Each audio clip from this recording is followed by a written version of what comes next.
All right, well, thank you very much again. Now we'll move on to our next talk, which is from Colin Warren from Washington State University, and he will be presenting an accessible CubeSat Hall effect thruster for interplanetary missions. Junior at Washington State University.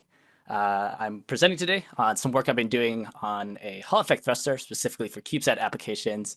And it looks like Umair actually stole some of my thunder a couple of lectures ago by presenting some stuff about Hall effect thrusters. So I'm going to at least present some of the work I've done, some common issues as he's, of course, pointed out, some of the things that we've addressed, and then some to-do lists that we have set forward for ourselves.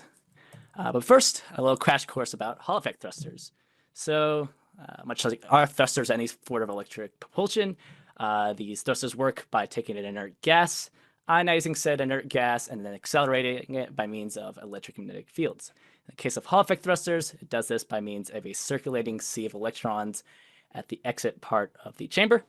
The inert gas is injected in at the entrance part. As you can see on the picture off to the left, the inert gas then collides with the sea of electrons, which ends up ionizing this gas, and then the axial electric field ends up accelerating it out the back. So that's at a very high level view how they work. Historically, flight heritage-wise, they've actually been used for orbital insertion. The most recent case use was from Starlink, uses a bunch of these for all their internet satellites for station keeping, various orbital propagation. And a application that I think would be that's probably more interesting for this group is it actually seeing some flight heritage from a spacecraft by the European Space Agency by the name Smart 1, which used low thrust orbital trajectories, as I think actually was brought up at some of the earlier lectures today. So this was actually the technology that enabled a geosynchronous transfer orbit to low lunar orbit, low thrust mission. So that's a little bit about what they are, background.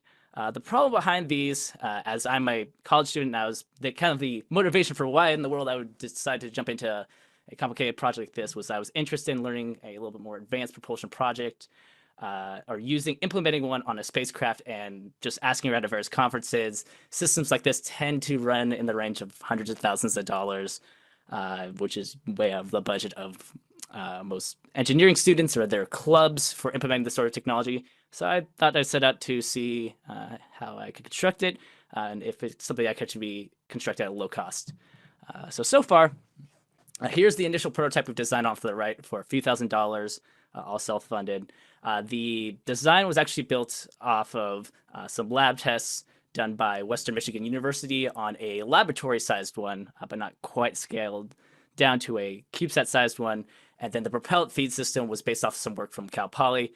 So what I've did with some help from a master student or two is actually taking the two things, kind of fuse them together. And then there were some innovations that we had to make in terms of how to kind of integrate both of them to kind of take out some of the leaks, what have you. So this is kind of the work we've done so far. We're aiming for about a $10,000 build goal. This is just the cost for the hardware. Obviously, of course, for the testing, if you're paying people, it costs a lot more. But what we're trying to do is create kind of a step-by-step procedure to show, okay, if you have about $10,000, here's all the components you buy, here's how you assemble them all, and then here's how you make and integrate something into actually a flight-ready system. So that's kind of what we're aiming for with this project. So the design that we're going for, this was based off of, again, kind of Hall effect thruster scaling laws, in addition to some work that's been done on 100 to 200 watt Hall effect thrusters by some researchers in France. These are kind of the performance parameters we see off to the right, to the left. These are kind of the dimensions for the thruster. It's in about a 1U, slightly larger than a 1U size configuration. Additional to mention is that it's actually optimized for those of you familiar with the 3U plus configuration. On the top right, the 3U plus configuration actually gives you some extra space to put various components. So the business end of the thrusters was designed to fit there. So all the propellant feed tanks and the electronics, which we're still in kind of the initial stages of looking at, could fit in about a 1U sized area. So again, about 1,000 to 1,400 seconds worth of specific impulse. Again, these are all based off of different scaling laws and previous work that's been done on Hall effect thrusters of this size. Here's the initial testing that we've done up to this point. For designing a Hall effect thruster like this, one of the main drivers for determining how efficient your thruster is how if there's a low axial magnetic field at the part in which the gas is coming in, and if there's a high or the peak magnetic field at the exit part. Because as the way that the gas gets ionized is the electrons at the exit part of the chamber runs into the gas. You want as much of that at the exit part as possible, or else then you get problems with sputtering on your anode and stuff like that. So this is the kind of the initial results that we had from some of our lab testing. In blue, we have our theoretical values using a program called FEMM. In orange are the values that we took doing the actual lab tests. There's only a few points because actually as we were testing it, go figure, the coronavirus hit, so we couldn't get as many points as we would want. But so far, from the few data points we took, the trend seems to show that it is following what you want in a Hall effect thruster, where you have a low axial magnetic field at the part in which your gas comes in, and a high axial magnetic field at the exit part of the chamber.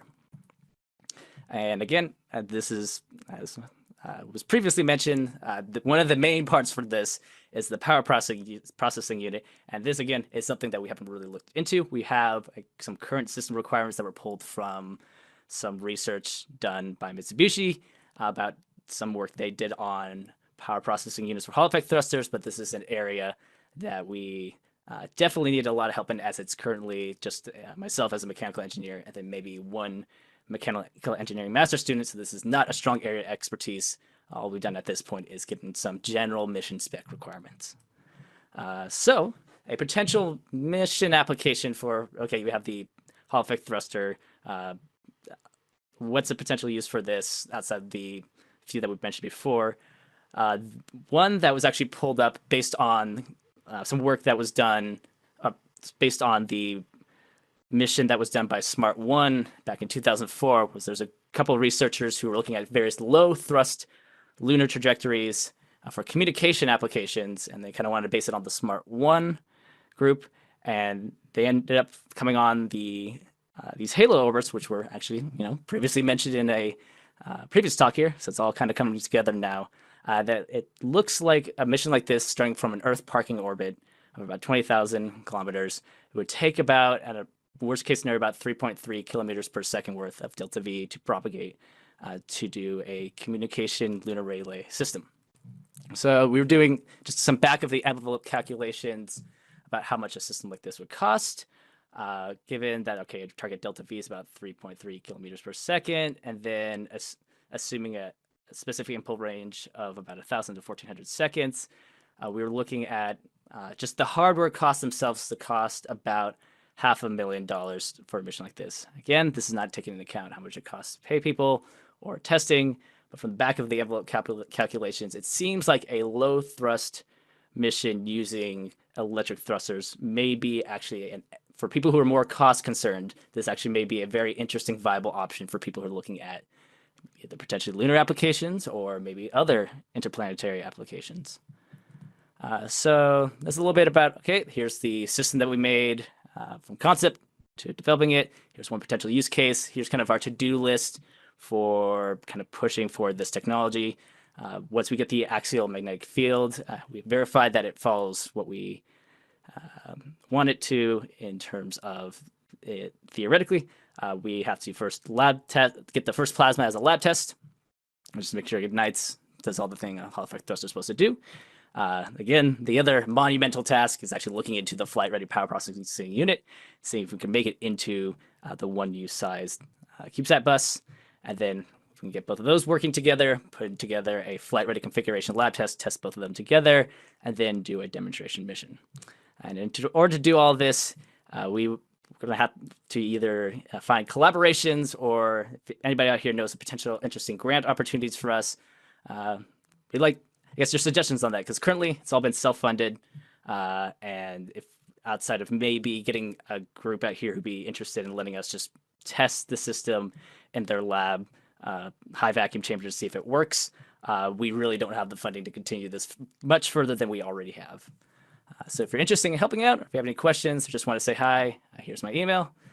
Thank you very much again for taking the time to listen to my talk. And I wanted to give a special thank you to the main advisor of this project, Dr. Dan Lev, who's been monumental in kind of helping me, learning about electric propulsion technology, and then kind of helping me craft this whole project and sifting through all the literature that can be kind of hard to read sometimes. So mad props to him.